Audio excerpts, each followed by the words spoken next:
रामकृष्ण हरी. त्या ठिकाणी आळंदी वरून पंढरपूरला जाणाऱ्या दिंड्या अनेक असतात. तशीच आपली उतरोली गाव त्या ठिकाणी तालुका भोर येथील पण दिंडी आहे. सुंदर अशा प्रकारचं वारकरी बाबा आपल्या सोबत आहेत. त्या ठिकाणी किती वर्षापासून जातात काय सर्व त्या ठिकाणी आपल्याला ते दिंडीचा अनुभव सांगणार आहेत. त्या ठिकाणी बाबा किती वर्ष झालं जाता तुम्ही दिंडीत? 4 वर्ष. किती वर्ष झाले? 25 वर्ष झाले. बरं, वारीमध्ये आल्यानंतर तुम्हाला काय अनुभव येतो? फ्रेश वाटतं एकदम. बरं, तुमचं वय काय आता? पण काही पायाचा प्रॉब्लेम काही चालायला? एकदम आनंद. घरची आठवण येते का? शेतीची वगैरे काळजी? अच्छा. वाटेल लागले की वा वा वा. तुम्ही विना घेत असता हमेशा. आपल्या दिंडीचं नाव काय?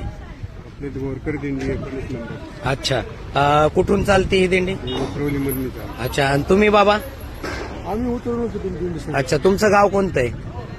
पुणे तालुका परभणी जिल्हा. किती वर्ष झालं तुम्ही दिंडीमध्ये चालताय? या दिंडीमध्ये 7-8 वर्ष झाली. बरं, कसं वाटतं दिंडीमध्ये आल्यानंतर? एकदम नंबर एक. काही नाही, पायाचा प्रॉब्लेम वगैरे? काय नाही. वाटू लागलं नंबर एक वाटतं. काही असं घरची आठवण वगैरे काही? माऊली काय आठवण येत नाही. काय एकदम मस्त फ्रेश वाटतं.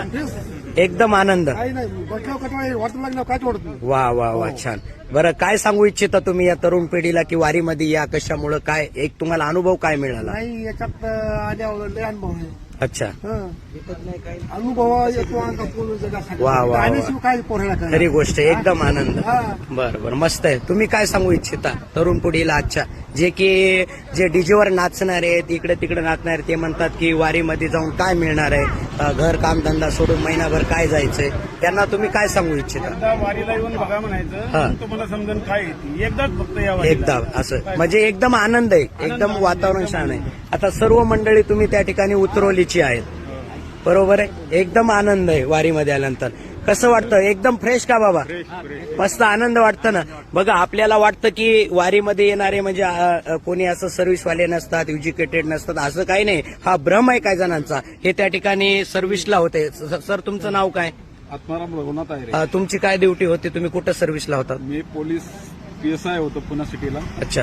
आता 10-12 वर्ष झाले मी वारी करतोय पायी वारी. बरं, कसं वाटतं तुम्हाला वारीत आल्यानंतर? एक नंबर वाटतं. बघा, 15 दिवसच चांगले जातात आमचे. वा वा. वर्षातून एकदाच चालतो मी 15 दिवस. म्हणजे सर्व्हिस करून सुद्धा, एज्युकेटेड असून सुद्धा एवढ्या शिक्षणाच्या म्हणजे विज्ञानाच्या सोबत अध्यात्मामध्ये तुम्ही मिसळले. इकडे येण्याचा योग कसा आला? योग आमचे सासू सासरे याच्यामध्ये होते, हा, त्यांच्यामुळे मी बी आलो तिथं, झालो जॉईन झालो. अच्छा. सोबत मग फॅमिली वगैरे आलेली? माझी फॅमिली नाही, माझ्या मेवली वगैरे असतात. अच्छा अच्छा. मस्त, एकदम आनंद आहे.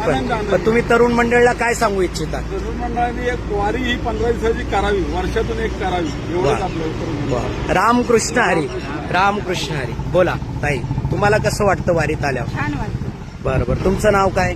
सुवर्ण शंकर. किती वर्ष झालं वारी करताय तुम्ही? 20 वर्ष झाली. बरं, काय अनुभव तुम्हाला वारीत आल्यानंतर? अनुभव म्हणजे की एकदा जर वारीत चाललं, हो, आळंदी पासून जर सुरुवात केली चालायला आणि पंढरपूर पर्यंत जर पोहोचायचं म्हणलं तर अख्ख्या वर्षाची जी एनर्जी आहे ती या 15 दिवसात मिळते. बरं बरं. तुम्ही इथं येण्याचा योग वारीमध्ये तुम्हाला कशी गोडी लागली त्या ठिकाणी?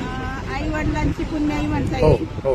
आणि मिस्टरांची परवानगी, बरं त्यांच्यामुळे मला वारी बरं. करायला आता तुम्ही इकडे येताय, मुलं सुना वगैरे काही म्हणत नाहीत का? 15 दिवस महिनाभर इकडे काही जाता म्हणत तुम्ही? नाही. त्यांना पण पण आवडतं. वा वा, छान. बरोबर माझी नात पण वा वा. आलेली दीदी, आहे. तुझं नाव काय? बरं, कसं वाटतं तुला वारीत आल्यानंतर? पाय वगैरे दुखत नाहीत? मस्त वाटतं. काय सांगू इच्छिते तू? आणि मी पुढल्या वर्षी परत येतो. पुढच्या वर्षी येशील का? आनंद आहे. वा. चला, रामकृष्ण. आणि पुन्हा पुढच्या ब्लॉगमध्ये भेटूया. माझं भक्ती कीर्तन नावाचं युट्यूब चॅनल आहे, त्या ठिकाणी सर्वांनी सबस्क्राईब करा आणि लाईक करा, कमेंट करा. चला, रामकृष्ण हरी. रामकृष्ण हरी.